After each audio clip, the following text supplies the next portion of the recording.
సృష్టిస్తామో దానికి నాందిగా అమరావతి కేస్ స్టడీగా ప్రపంచంలోని మిగిలిపోయేట్టుగా మనం ప్రారంభించాం. అది జరుగుంటే అదే జరిగేది, కానీ అది జరగలేదు. అందుకే ఈరోజు మీరు అందరూ చూస్తే అమరావతి ఏవైతే ఉన్నాయో మళ్లీ ఆ చీకటి జీవోలన్నీ తగలబెట్టాం. ఈరోజు నేను పవన్ కళ్యాణ్ గారు మేమిద్దరం హామీ ఇస్తున్నాం, మన రాజధాని అమరావతి. ఇది ఆంధ్రప్రదేశ్ కి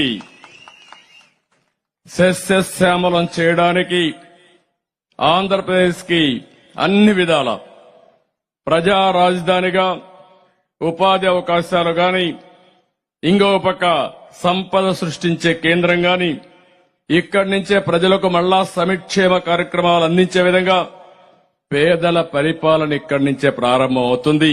దాని గురించి మీకు అనుమానమే అవసరం లేదు.